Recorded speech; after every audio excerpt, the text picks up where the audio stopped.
जय श्री महाकाल। दोस्तों आज की वीडियो में हम बात करेंगे तंत्र के बारे में, जो कि सबसे ज़्यादा डिमांडिंग क्वेश्चन है कि भैया तंत्र के बारे में कुछ बताओ कि तंत्र क्या होता है, मंत्र क्या होता है। ठीक है, जो एक आपका मैं तंत्र नाम लेता हूँ तो आपके दिमाग में क्या आता है? एक तांत्रिक दिखता होगा जो शमशान में बैठा हुआ है, ठीक है, कोई साधना कर रहा है, कोई खोपड़ी लेके बैठा हुआ है। तंत्र का यही मकसद निकलता है क्योंकि हमारे माइंड में कहीं ना कहीं वो चीज़ें बैठा दी गई है। ठीक है, तंत्र को लेके दोस्तों इंडिया में ऐसा माइंड में कनेक्शन कर दिया कि जैसे ही तंत्र बोला मतलब बहुत ज़्यादा डर जाते हैं कि अरे तंत्र मतलब वो तांत्रिक वगैरह वो सारी चीज़ें। तो सबसे पहले दोस्तों मैं आपको तंत्र के लिए बता दूं, तंत्र का केवल इतना मतलब होता है, तंत्र मतलब होता है सिस्टम। ठीक है, तंत्र जितनी भी चीज़ें यूनिवर्स में काम कर रही हैं वो सब तंत्र के माध्यम से ही काम कर रही है। ठीक है, आपके बॉडी में भी तंत्र है, जैसे ये श्वसन तंत्र है। ठीक है, आपने कभी पढ़ाई करी होगी तो उसमें लिखा होता है श्वसन तंत्र, पाचन तंत्र। ठीक है, हमारे बॉडी में भी तो तंत्र है। तो तंत्र का मतलब होता है सिस्टम। सिस्टम समझ रहे हो ना उस चीज़ को? तो सिस्टम से अगर आप उस चीज़ को काम करते हो तो उसी को मतलब बोलते हैं तंत्र। ठीक है, अब उसी चीज़ को हम अध्यात्म में भी लेकर आते हैं, अध्यात्म में भी उसको तंत्र बोलते हैं। तो तंत्र का मतलब होता है कि एक प्रोसेस, एक देवता की आप एक प्रोसेस में आप देवता के पास जा रहे हो, उसको बोलते हैं तंत्र। ठीक है, तो तंत्र में सबसे पहले दो रास्ते बताए गए हमारे अथर्ववेद में। एक तो होता है वाम मार्ग तंत्र और एक होता है दक्षिण मार्ग तंत्र। ठीक है, तंत्र आप नॉर्मल घर में जो पूजा पाठ करते हो वो भी दोस्तों क्या आपको पता है, वो भी तंत्र में ही आता है। आप चालीसा का पाठ करते हो वो भी तंत्र में आता है। आपने कभी न कभी ओम नमः शिवाय का जप किया होगा, वो भी आपको पता है, वो भी तांत्रिक मंत्र है, वो भी तंत्र में ही आता है। ठीक है, तो तंत्र से सबसे पहले तो आपको घबराना नहीं है कि जो माइंड में जो कनेक्शन बना दिया कि तंत्र से आपको डरना नहीं। तंत्र का मतलब होता है एक सिस्टम। जितनी भी लाइफ में जितने भी यूनिवर्स में काम कर रहा है वो सही सारी चीज़ें तंत्र के अंडर में ही है। ठीक है, चाहे वो अच्छा हो चाहे गलत हो, वो सारी चीज़ें तंत्र के अंडर में ही काम कर रहा है। ठीक है, तो आपको तंत्र से घबराना नहीं है। अब दोस्तों मैं आपको बता दूं कि तंत्र दो प्रकार के होते हैं, जैसे कि मैंने आपको बताया अथर्ववेद में हमारे तंत्रों के बारे में वर्णन है कि तंत्र दो प्रकार के होते हैं। एक होता है वामाचार्य तंत्र और एक होता है दक्षिणाचार्य तंत्र। ठीक है, यहाँ दो रास्ते तंत्र में बता दिए गए हैं। एक उनके लिए है जो तामसिक प्रवृत्ति के हैं। देखा होगा जो लोग गंदे तरीके से रहते हैं, नाखून बाल उनके कैसे भी हो रहे हैं। ठीक है, ज़्यादा कुछ बॉडी पे ध्यान नहीं देना, कहीं पे भी लेट जाना, कैसे भी मतलब कुछ भी जितना ज़्यादा तामसिकता हो सकती है, मांस मदिरा का पान करना, एल्कोहल वगैरह पीना, ठीक है, दारू वगैरह मदिरा का भोग करना, जितनी भी तामसिक चीज़ें हैं, ठीक है, जिनका विचार रहता है, जिनका ऐसा बिहेवियर रहता है उसको बोलते हैं तामसिक। तो बोलते हैं तामसिक प्रकार का इंसान। ठीक है, तो जितने भी तामसिक प्रकार के इंसान होते हैं ना, उसमें से अगर कोई ऐसा होता है कि वो पूजा पाठ करना चाहता है क्योंकि उसकी प्रवृत्ति तो तामसिक है, तो वो जाहिर सी बात है कहीं ना कहीं जो माइंड होता है ना हमारा वो वही काम करता है। तो जितने भी तामसिक प्रकार के जो लोग हैं ना वो कहीं ना कहीं माँ काली, भगवान शिव, बाबा भैरव इनकी ही उपासना करते हैं। तो वो क्या करते हैं, उनके माइंड में भी अच्छा एक अट्रैक्शन होता है। जो सात्विक देखना, जो सात्विक इंसान रहेगा, जो बहुत ज़्यादा साफ सफाई से रहेगा ना, तो वो ज़्यादातर सात्विक देवता ही से ही जुड़ता है। वो हनुमान जी से कनेक्ट होगा, वो भगवान विष्णु से कनेक्ट होगा, वो माँ दुर्गा से कनेक्ट होगा, वो भगवान श्री राम से कनेक्ट होगा, श्री कृष्ण से कनेक्ट होगा। ठीक है, ये चीज़ आप अपने जीवन में ही देख लेना। जैसा आपका बिहेवियर होता है, जैसा आपका नेचर होता है, सेम वैसे ही आप देवता का भी चयन करते हो। ये क्योंकि यूनिवर्सल ये दिमाग ने, ये जो हमें भगवान ने जो दिमाग दिया है ना, ये उसी प्रकार से दे रखा है। जैसी आपकी प्रवृत्ति होती है वैसे ही आप देवता का चयन करते हो। तो जो तामसिक प्रकार के लोग रहते हैं ना वो वामाचार्य मार्ग में जाते हैं। ठीक है, सपोज कोई बहुत ज़्यादा तामसिक व्यक्ति है और वो अचानक से ना पूजा पाठ में आ गया, ठीक है, या किसी ने उसको बता दिया कि तुम ऐसे ऐसे करो तो तुम्हारा जो जीवन कल्याण हो जाएगा, तुम्हारे पास बहुत ज़्यादा धन हो जाएगा, ये चीज़ तो पहले से जो उसका जो नेचर था वो तो तामसिक प्रवृत्ति का ही था, तो वो कहीं ना वामाचार्य तंत्र में जाएगा। ठीक है, वो वैसी ही उपासना करने का, ये अपने आप होगा, ये यूनिवर्सल माइंड दे रखा है। ठीक है, जैसे ही आपका मन वैसे ही मन करेगा कि नहीं मैं काली माता की पूजा करूं और मैं भगवान शिव की जो तांत्रिक रूप होता है उनकी पूजा करूं, काल भैरव की पूजा करूं। ठीक है, तो वहाँ से वो कनेक्ट होगा। तो हमारे तंत्र में दो रास्ते बता दिए गए हैं, एक तो तामसिक व्यक्ति के लिए और एक सात्विक व्यक्ति के लिए। एक तामसिक व्यक्ति के लिए, एक सात्विक व्यक्ति के लिए। ठीक है, तंत्र में दो रास्ते हैं। जो हम लोग पूजा करें, सपोज जो मैं पूजा कर रहा हूँ, जो आप लोग पूजा करते हो घर पे बैठ के, ठीक है, मंत्र जाप कर रहे हो किसी भी देवता का, कोई भी एनीथिंग, किसी भी देवता का मंत्र जाप करते हो और आप सात्विक भोग लगाते हो, तो ये दोस्तों दक्षिणाचार्य तंत्र में आता है। ये भी एक तंत्र है, लेकिन दोस्तों इसे हम बोलते हैं दक्षिणाचार्य तंत्र। ये बहुत ज़्यादा सात्विक तंत्र में आता है। ठीक है, इसमें हम देवता को अच्छा भोग लगाते हैं, सात्विक भोग लगाते हैं, सात्विक तरीके से पूजा करते हैं। ठीक है, किसी भी शमशान की क्रिया का, किसी भी कोई भी गंदी चीज़ हम देवता को नहीं देते, ठीक है। बहुत ज़्यादा साफ सफाई से इत्र वगैरह का लगा के अच्छे से साफ सुथरा करके उनकी उपासना करते, उनकी साधना करते। तो ये दक्षिणाचार्य तंत्र में आता है, ठीक है। इससे दोस्तों मैं एक चीज़ बता दूं, जैसी प्रवृत्ति से, जैसे मन से, जैसे भाव से और जैसा भोग देके आप देवता की प्रार्थना करोगे, उनकी पूजा करोगे, तो वैसे ही देवता की एनर्जी बनती है, ठीक है। सबसे पहले अपने दिमाग में रखना कि सपोज आप माँ काली की पूजा कर रहे हो या भगवान शिव की पूजा कर रहे हो, ठीक है, घर पे। अगर आपने घर पे भगवान शिव की पूजा कर रहे हो, आप उनको घर पे अपने घर पे सिगरेट का भोग दे रहे हो, मांस का भोग दे रहे हो, माँ को खून चढ़ा रहे हो, कोई भी मीट का भोग दे रहे हो, तो दोस्तों यहाँ पे सबसे पहले तो भले आप घर पे बैठ के कर रहे हो, भले आपने कितने भी अच्छे कपड़े पहने हो, लेकिन यहाँ पे सात्विक काली माता आपके घर में नहीं आने वाली। यहाँ पे वही शमशान की काली माता आएगी, ठीक है। क्योंकि दोस्तों आपने मीट चढ़ाया है और ये मीट उनको चढ़ता है, शमशान काली को चढ़ता है, मसानी को चढ़ता है, ठीक है। तो यहाँ पे वो जो मसानी होगी वो कनेक्ट होगी और वो जब आपके घर में आएगी ना, ये अपना अनुभव बताता हूँ दोस्तों, जब अध्यात्म में आया था तो इतना नॉलेज नहीं था, तो मेरे साथ ये गलती हुई थी। मैंने हालांकि कोई भोग नहीं लगाया था, बस आवाहन करने में गलती करी थी, ठीक है। मैं माँ काली की उपासना करी थी मैंने, तो मैं उन्हें शमशान काली आवाहन करता था। जैसे हम जोत जलाते ना तो आवाहन करते, तो मैं शमशान काली की प्रार्थना करता था कि हे मेरे शमशान काली माता, इस जोत में आप विराजमान हो, ठीक है। जब मैं ऐसा बोलता था ना, 1-2 दिन तक कुछ नहीं हुआ, लेकिन जब तीसरे दिन मुझे स्वप्न में दर्शन हुआ ना दोस्तों, वो शमशान काली का मैंने वो स्वरूप देखा था और इतना भयानक स्वरूप था। पीछे प्रेत ही प्रेत लगे, वो शमशान में बड़ा सा मंदिर बना है और मेरे को वो काली माता खप्पर लेके मेरे पीछे दौड़ गई, ठीक है।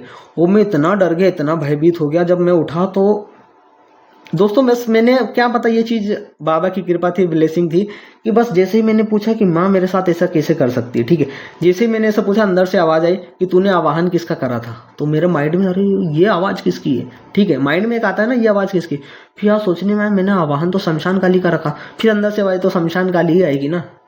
और फिर मैंने सोचा, अरे मतलब आवाहन में भी बताओ कितना ये है कि अगर आप आवाहन में भी गलती कर देते हो, जिस भी देवता का आप आवाहन करते हो, तो वही देवता उस जोत में विराजमान होता है। जैसे ही सेम भोग को भी लेके है, अगर आप उल्टा सीधा भोग देते हो देवता को, तो ये मत आप रखना दिमाग में कि सात्विक देवता आएंगे, नहीं। अगर आप सात्विक भोग चढ़ाते हो देवता तो सात्विक देवता आते हैं। अगर आप तामसिक भोग चढ़ाते हो तो तामसिक प्रवृत्ति के देवता आते हैं, ठीक है।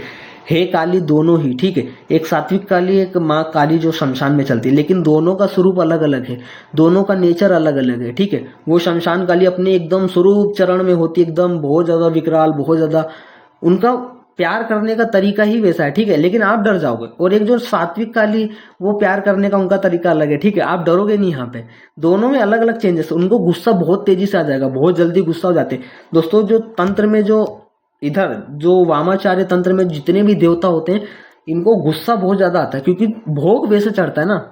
आप भोग करके देखना, आप बाहर का बहुत ज्यादा खाना, आप बाहर का मीट वगैरह खा के देखना, अल्कोहल वगैरह पीना देखना, ऐसे व्यक्ति को गुस्सा बहुत ज्यादा आता है, बहुत जल्दी चिढ़ छूटती है, अपना आपा खो बैठता है। सेम वैसे ही देवता में होता है। आप भोग देते हो ना तो देवता की एनर्जी ही ब्लैक हो जाती है अपने आप। जितने भी तंत्र में देवता वो सब ब्लैक ही दिखेंगे आपको। माँ काली हो, भगवान शिव हो, काल भैरव हो, सब जितने भी हैं, भगवान गणेश का भी स्वरूप देखा होगा तो वो भी ब्लैक बताया जाता है, ठीक है। कृष्ण, कई देवता जो सात्विक देवता वहां पे भी तंत्र में पूजे जाते हैं, वामाचार्य तंत्र में उनका भी स्वरूप ब्लैक दिखाया जाता है, ठीक है। तो जितने भी तांत्रिक भोग जो होते हैं, जो मीट वगैरह का, खून का भोग देते हैं, मदिरा का भोग देते हैं, तो वो देवता का स्वरूप अपना चेंज हो जाता है, ठीक है। और सात्विक देवता में हम अगर भोग देते हैं तो उनका स्वरूप अलग हो जाता है। तो दोस्तों ये चीज तो आपको समझ में आ गई होगी कि तंत्र में 2 रास्ते हैं, एक है तामसिक व्यक्तियों के लिए और एक है सात्विक व्यक्ति के लिए, ठीक है। देवता एक ही हैं, दोनों में अलग अलग हैं, ठीक है। जैसे भगवान शिव एक तंत्र में भी पूजे जाते हैं और एक सात्विक रूप में भी पूजे जाते हैं, ठीक है। दोनों देवता एक ही, एक है भगवान शिव ही, लेकिन एनर्जी अलग अलग है, स्वभाव अलग अलग है। एक काल भैरव है और एक बटुक भैरव है, ठीक है। काल भैरव तंत्र में आते हैं, बटुक भैरव सात्विक पूजा पाठ में आते हैं, ठीक है। दोनों एक ही है, ये कहीं ना कहीं भैरव बाबा ही है, लेकिन उनकी एनर्जी अलग है, इनकी एनर्जी अलग है, ठीक है। ये सात्विक रूप में रहते हैं। आप कोई गलती कर देते हो, देखो सात्विक साधना में आपको काहे के लिए बोलता हूँ बार बार करने की, क्योंकि दोस्तों सात्विक पूजा पाठ में अगर आप 1000 गलती भी कर देते हो ना तो वो आपकी माफ है। दोस्तों सात्विक देवता में देवता एकदम अपने सौम्य स्वरूप में होता है, एकदम सौम्य स्वरूप में होता है। तो आप 1000 गलती कर दो, आप भोग लगाओ मत लगाओ, सपोज आप हर दिन भोग लगा रहे हो, ठीक है, एक दिन आप मत लगाओ, आप हफ्ते भर मत भोग लगाओ, कुछ नहीं होने वाला। कोई भी डिसएडवांटेज नहीं है। आप मंत्र जाप रोज कर रहे थे, आपने एक दिन छोड़ दिया, कुछ नहीं होने वाला दोस्तों। सात्विक देवता में, सात्विक पूजा पाठ में, सात्विक भोग में ये एक फायदा रहता है कि आप 1000 गलती कर देते हो, देवता माफ कर देते हैं। लेकिन तामसिक भोग में अगर आप तामसिक भोग ले रहे हो, देवता से काम ले रहे हो, ठीक है, और अगर फिर आपने उनने काम करके दे दिया और आपने अगर भोग नहीं चढ़ाया, तो दोस्तों तामसिक में यही रहता है कि वही आपको मार डालेंगे, ठीक है। इसलिए बहुत ज्यादा हानिकारक होती है तंत्रों की पूजा। और जो तांत्रिक लोग रहते हैं, जो गलत काम करवाते हैं दूसरे के लिए, सपोज पैसे के लिए गलत काम करते हैं, ठीक है, बिना कुछ जाने कोई आया व्यक्ति, उसने बता दिया कि हमारे इनने साथ बुरा करा, और तांत्रिक के सामने पैसा रख दिया ढेर सारा, ठीक है, कि इस पे मारण कर दो। वो उसने लाके सामान दे दिया, उसके जो भी उससे रिलेटेड चीजें हैं, बाल हो गया, नाखून हो गया, कपड़ा, जो भी सामने वाले आदमी ने लाके दे दिया, तांत्रिक ने मारण क्रिया कर दी, ठीक है। अब दोस्तों जब ऐसा तांत्रिक लालच में आके देवता से काम लेता रहता है ना, तो अंत समय में वो देवता भी उसको नहीं बचाते, वही उसके ऊपर हावी हो जाते हैं, ठीक है, क्योंकि यहाँ पे वो अपने कर्म को गलत कर रहा है।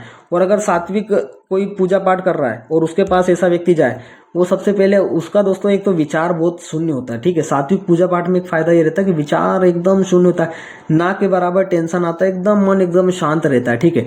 और आपको सही गलत क्या है इसका अंतर पता चलता है। तंत्र जो डार्क तंत्र है ना, उसमें आप ये समझ खो जाती है कि क्या सही है क्या गलत है। लेकिन सात्विक पूजा पाठ में आपको पूरी समझ बराबर रहेगी कि क्या सही है क्या गलत है, मुझे ये चीज करना ही नहीं है, ठीक है। सात्विक पूजा आप लंबे समय तक करते हो तो आपको ये चीज हो जाता है कि आप गलत दिशा में जा ही नहीं सकते। आपके सामने कोई 1000 ऑफर रख दे, कितना भी पैसा रख दे, आप गलत चीज नहीं करोगे कभी भी। ये एक पावर होती है दोस्तों सात्विक पूजा पाठ की। और कहीं ना कहीं ये आपकी पावर नहीं है, ये उस देवता की पावर है जिसकी आप सेवा करते हो, ठीक है। उसकी एनर्जी आपके बॉडी में है, उनकी एनर्जी, उनके मंत्र की एनर्जी आपके शरीर में, तब ये विचार ऐसे आते हैं। लेकिन दोस्तों तामसिक में क्या होता है, तामसिक पूजा पाठ में ये रहता है, देवता को आपने भोग लगाया, मीट का भोग लगाया, ठीक है, कलेजी का भोग लगाया, दारू रख दी, और आपने प्रार्थना कर दिया कि यही चीजें मेरे साथ हो जाए, या सामने वाले के ऊपर कुछ गंदी चीज भेज दिया देवता, ठीक है, देवता चले जाएगा, उनके गढ़ चले जाएंगे, ठीक है, वो काम करके आ जाएंगे। आपने भोग पे चलाया था, आपने भोग दे दिया, वहां पे चीजें बराबर है। और कभी ऐसा हुआ कि आपने कोई काम करा लिया और आपने भोग नहीं दिया, तो दोस्तों वही देवता आपको मार डालेगा। ऐसा रहता है तंत्र में, बहुत खतरनाक। क्यों बोलते हैं कि तंत्र बहुत ज्यादा डेंजर है, क्यों लोग हमारे इंडिया में तंत्र के नाम से घबराते हैं, तो इसके पीछे कहीं ना कहीं कुछ गड़बड़ है, तभी तो घबराते हैं ना। तो ये चीजें गड़बड़ है कि वहां पे जो देवता हैं वहां पे अपने स्वरूप एकदम प्रचंड स्वरूप में रहते हैं। अगर आपने गलती करी तो आपको दंड जरूर मिलेगा, आपको गलती की सजा भोगनी पड़ेगी। और अंत समय दोस्तों तामसिक चीजों में अंत समय बहुत भयानक होता है, बहुत दर्दनाक होता है, ठीक है। अगर आप, मैं हर तांत्रिक का नहीं बोलूंगा, हर उपासक का नहीं बोलूंगा कि जो तंत्र में, जो वामाचार्य तंत्र में है गया है, वो हर कोई गलत है। लेकिन दोस्तों कहीं ना कहीं उसे दंड भोगना पड़ता है। जो मीट वगैरह जो चढ़ता है, जो काट काट के जो बकरों का जो चढ़ाते हैं ना, ये चीज तो भोगना है, एक ना एक दिन तो भोगना है। अगर किसी जीव की हत्या करी है, बलि दी है, तो उसको भोगना है, ठीक है, ये हमारे शास्त्रों में भी लिखा है। तो इसका पाप तो कहीं ना कहीं बनता रहता। तो देखना अंत समय जो तांत्रिकों का होता है, जो ब्लैक कपड़े पहन के रखते हैं, जो डार्क तांत्रिक में आते हैं, जो वामाचार्य में पद्धति में जा रहे हैं, ठीक है, उनका अंत समय बहुत भयानक होता है, बहुत दर्दनाक होता है, क्योंकि उन्होंने बलि वगैरह इतना दिए, हत्या वगैरह करी है। बहुत सारे तांत्रिक लोग ऐसा रहते हैं, मारण क्रिया बिना कुछ जाने कुछ करे मारण क्रिया कर देते हैं, ठीक है, वो चीजें हो जाती है। तो कहीं ना कहीं उनके जो कर्मा से वो गलत होने लगते हैं। फिर अंत समय में उनके देवता भी उनकी रक्षा नहीं करते, ठीक है, कुछ नहीं करते, क्योंकि कर्म तो भोगना पड़ेगा, कोई भी हो। आप सात्विक पूजा कर रहे हो, आप गलत कर्म करोगे तो यहाँ पे ये भी देवता आपको नहीं बचाने वाले, क्योंकि कर्म आपने करा तो भोगना भी आपको ही पड़ेगा, ठीक है। लेकिन ये चीज है, सात्विक पूजा करते हो तो आपको देवता 1000 बार मना कर देगा, आपका माइंड को ऐसा बना देगा कि आप गलत कर्म कर ही नहीं पाओगे। और कभी अगर गलती से कर देते हो, कुछ भी हल्का फुल्का गलत कर भी देते हो, कुछ भी बड़ा गलत भी कर्म कर देते हो, वो पश्चाताप अगर मन में करते हो तो वो माफ कर देते हैं, ठीक है। ये सात्विक पूजा की पावर होती है। तामसिक पूजा एकदम अलग है इन सब चीजों से। ये है तामसिक, आप सात्विक पूजा में आपका फल लेट मिलता है, तामसिक पूजा में फल बहुत इंस्टेंट, एक होता है ना तुरंत फल मिलता है। तो तामसिक पूजा इसलिए व्यक्ति तामसिक की ओर ज्यादा जाता है। लोगों को क्या है, इंस्टेंट तुरंत चाहिए, ठीक है, धैर्य नहीं उनके अंदर, तुरंत फल उनको चाहिए। तो तामसिक पूजा में देवता तो अपने प्रचंड स्वरूप में रहता है, उग्र स्वरूप में रहता है, वो भोग पे चलते हैं। तो जैसे ही आपने भोग दिया वो फटाक से काम करके आ जाते हैं, ठीक है। तो इसमें इंस्टेंट तुरंत वो चीज दिखाई देती है। और सात्विक पूजा में थोड़ा सा लेट मिलता है, ठीक है, थोड़ा सा देवता वेट करते हैं, आपको वेट कराते हैं। लेकिन दोस्तों जब देते हैं ना तो वो लॉन्ग टाइम के लिए रहता है, वो लंबे समय के लिए रहता है। तो दोस्तों ये हो गया कुछ तंत्र के बारे में, कि तंत्र मैंने आपको बता दिया 2 तरीके के रहते हैं और ऐसा ऐसा रहता है। और तंत्र से कभी भी घबराना नहीं चाहिए। और ना तांत्रिकों से घबराना चाहिए दोस्तों, क्योंकि जब तक आपके गलत कर्म नहीं होंगे, 1000 तांत्रिक बैठ के अगर तंत्र क्रिया करेंगे आपके ऊपर, तब भी वो चीज़ें लागू नहीं होने वाली। ठीक है, तो तंत्र से कभी नहीं घबराना चाहिए, घबराना चाहिए अपने कर्मों से। गलत कर्म करोगे तो उसको भोगना पड़ेगा। ठीक है, तो ये चीज़ें दोस्तों रहती है। आई होप कि तंत्र के बारे में आपको थोड़ा सा नॉलेज में दे पाया हूँ। बाकी अगर आपको किसी भी टॉपिक पे वीडियो चाहिए तो मुझे कमेंट में बताना, कमेंट में जय श्री महाकाल जरूर लिखना।